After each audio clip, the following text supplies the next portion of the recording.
நம்மோடு பொருளாதார நிபுணர் சுந்தரராமன் இணைந்திருக்கிறார். சார் வணக்கம்.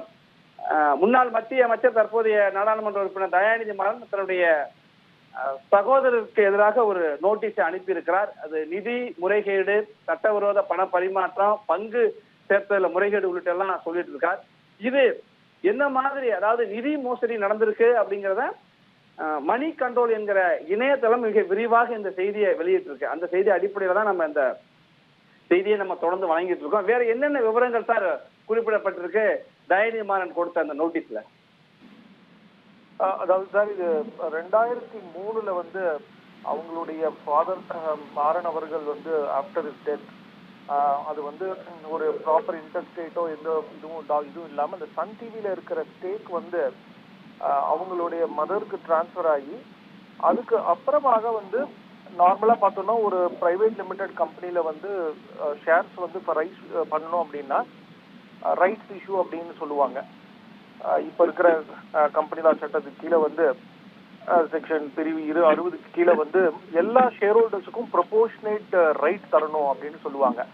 ஆனால் அது மாதிரியான ப்ரொசீஜரை ஃபாலோ பண்ணாம, அதாவது இவரு மட்டும் கலாநிதி மாறன் மட்டும் பிரைவேட்டா அதுல வந்து ஷேர்ஸ் வந்து ஒரு 12 lakh ஷேர்ஸை வந்து எடுத்திருக்காங்க அப்படின்ற மாதிரி அதுல ஒரு முக்கியமான அலிகேஷன் இருக்கு.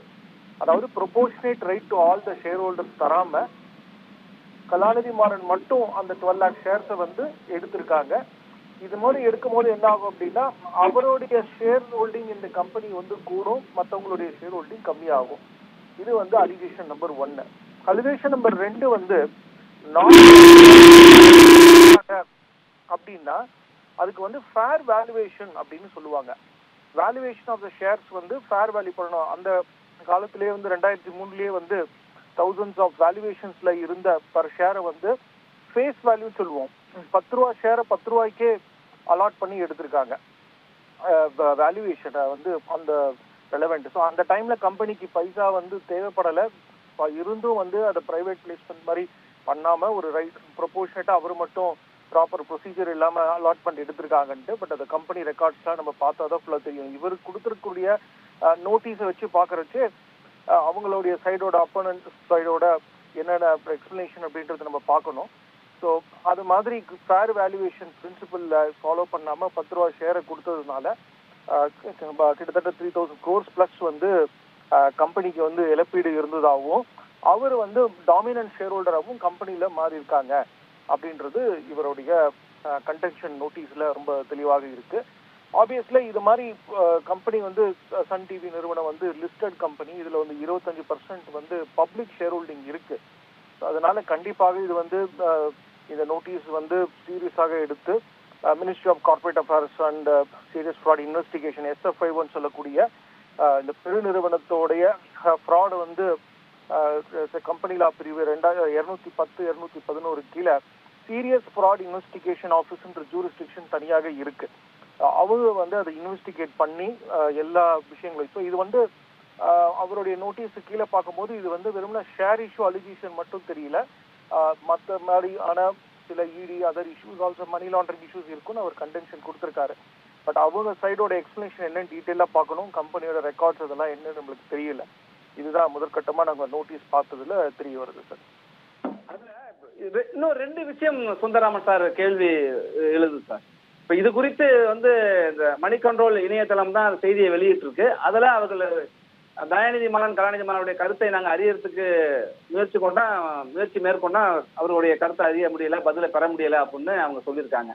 இப்போ இந்த SFIO இவங்க மத்திய நிதி அமைச்சகத்தின் கீழே வருது. இவங்க என்னென்ன மாதிரி புலனாய்வு என்பது நடத்துவாங்க?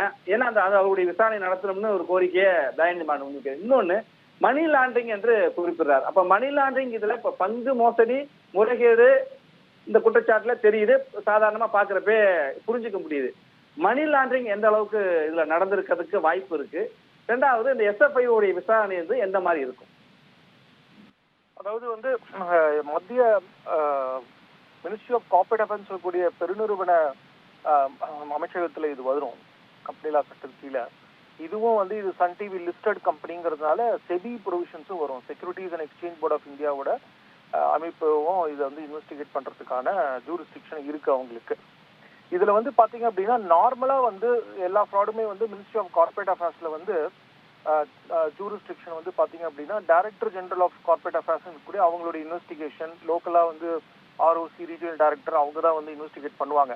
ஆனா மிகப்பெரிய ஃப்ராடு சில இடத்துல வந்து ஒரு எனார்மஸ் பவரோட வந்து ஒரு செக்ஷன் இருக்கு, பிரிவு 210 புது கம்பெனில கீழே. அதுல வந்து சீரியஸ் ஃப்ராட் இன்வெஸ்டிகேஷன் ஆஃபீஸ்க்கு ஜூரிஸ்டிக்ஷன் இருக்கு. அவங்களுக்கு வந்து enormous power, even power to arrest also அவங்களுக்கு வந்து சீரியஸ் ஃப்ராட் இன்வெஸ்டிகேஷன் ஆஃபீஸுக்கு இருக்கு. ஸோ அவங்க வந்து ஒன்ஸ் இன்வெஸ்டிகேஷன் அவங்க ஜூரிஸ்டிக்ஷன்ல அசியூம் பண்ணாங்க அப்படின்னா மற்ற யாருமே வந்து எந்த ஒரு நிறுவனமே வந்து அதுல நுழைய முடியாது அன்லெஸ் அவங்க இடிக்கோ வேற யாருக்கோ வந்து எக்ஸ்க்ளூசிவ் ஆக்ஷன் எடுக்கிறதுக்கான பவர் அதுல இருக்கு.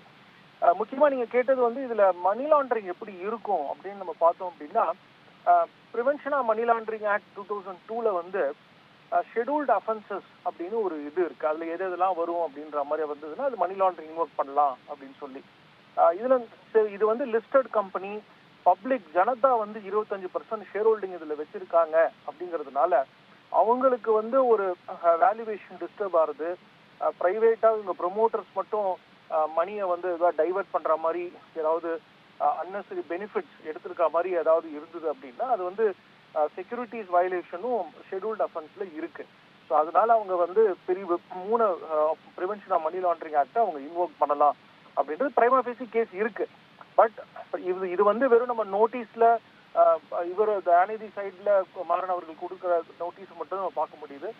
இது வந்து இது மாதிரி அது முக்கியமா வந்து 2003ல நடந்த விஷயத்த ஆஃப்டர் சோ மெனி இயர்ஸ் இவர் வந்து இப்போ திருப்பியும் இதை எழுப்புறதுக்கான காரணம் என்ன, வேற ஏதாவது ஒரு பிரச்சனைகளை வந்து இது மாதிரி லீகல் நோட்டீஸ் கொடுத்து த்ரெட்டன் பண்றாங்களா, அதுதான் விஷயமான்றது அவங்களுடைய தரவு சைட்லயும் நம்ம ஆய்வு செஞ்சாதான் நம்ம தெளிவான முடிவுகள் கிடைக்கும்.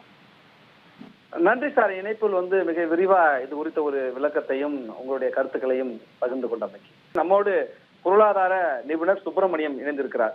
சார், இப்ப நீங்க பார்த்திருப்பீங்க, மாறன் சகோதரர்களுக்கு இடையில் ஏற்பட்டிருக்கிற இந்த மோதல் நிதி முறைகேடு நடந்திருக்கிறது, பங்குகளை மோசடியாக சேர்த்திருக்காங்க, வித்திருக்காங்க, அந்த முதலீட்ட டிவிடெண்டை எடுத்திருக்காங்க. இது குறித்து SFIO விசாரணை நடத்தணும், மணி லாண்டரிங் நடந்திருக்கு, சட்டவிரோத பண பரிமாற்றம் நடந்திருக்கு அப்படிங்கறதையும் சொல்றாங்க. அப்ப PML ஆக்ட் படி இடியும் இது விசாரிக்க வேண்டிய சூழல் ஏற்படுமா?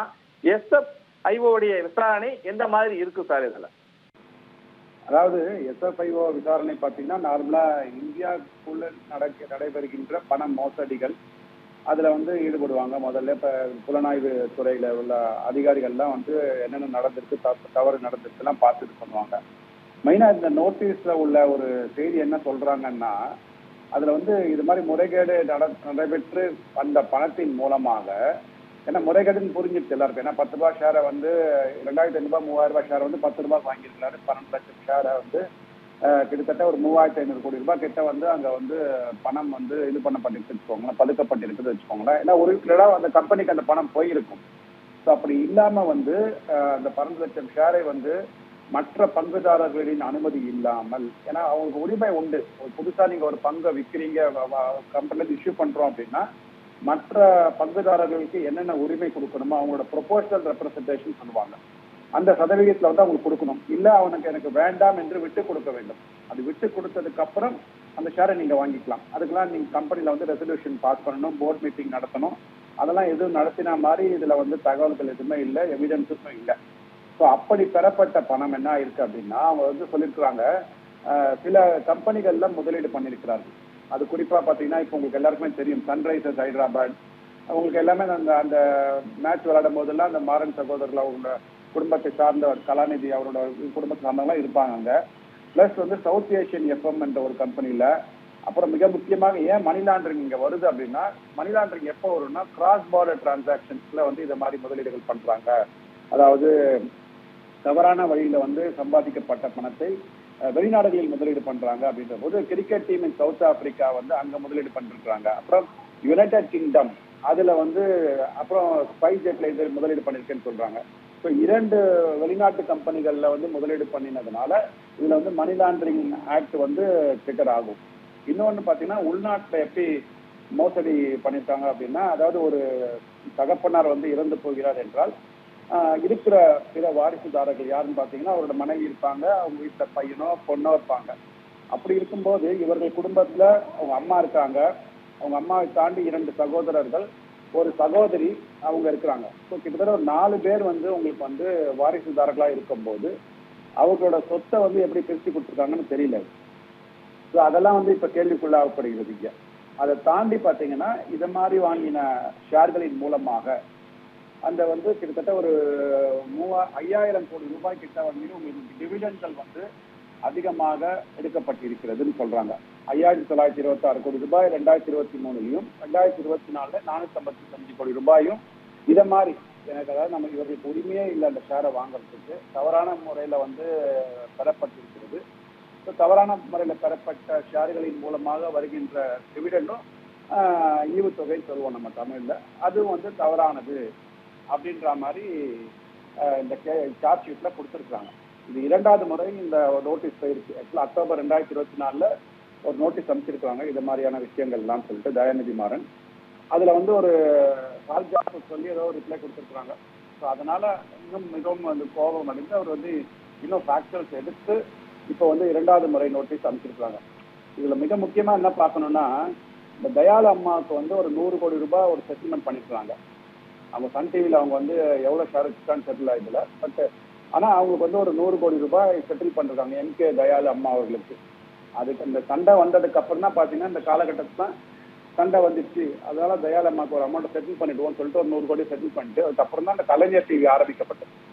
சன் டிவி பிரிந்து கலைஞர் டிவி ஆரம்பிக்கப்பட்ட காரணம் பாத்தீங்கன்னா இது மாதிரியான டிஸ்பியூட் இருந்ததுனாலதான். ஏன்னா டிஸ்பியூட் இருந்திருக்குது, கருணாநிதி ஐயா குடும்பத்திற்கும் மாறன் ஃபேமிலிக்கும் குடும்ப டிஸ்பியூட் இருந்ததுனால சரி ஒரு 100 கோடி ரூபாய் செட்டில் பண்ணிடுவோம் அப்படின்னு செட்டில் பண்ணிருக்காங்க. ஸோ அந்த இதெல்லாம் வந்து அந்த சமயத்துல வந்து ஐபிஓ கொடுத்துருக்காங்க, புதுசா கம்பெனியை வந்து ஷேர் மார்க்கெட்ல வந்து அனௌன்ஸ் பண்ணிருக்காங்க. அப்போ அந்த ஷேரோட விலை எவ்வளவு இருக்குன்னு தெரியல, நிறைய இருக்கும், 100 கோடிக்கு மேல இருக்கும். ஆனா 100 கோடின்னு சொல்லிட்டு ஒரு அமௌண்ட்டை போட்டு ஒரு பஞ்சாயத்து பண்ணி அந்த செட்டில்மெண்ட்டை போட்டிருக்காங்க. ஸோ அதுவும் இப்போ வந்து கேள்விக்குறியாக்கப்படுகிறது. எப்படி வந்து இந்த 100 கோடி ரூபாய் வந்து இது பண்ணாங்க.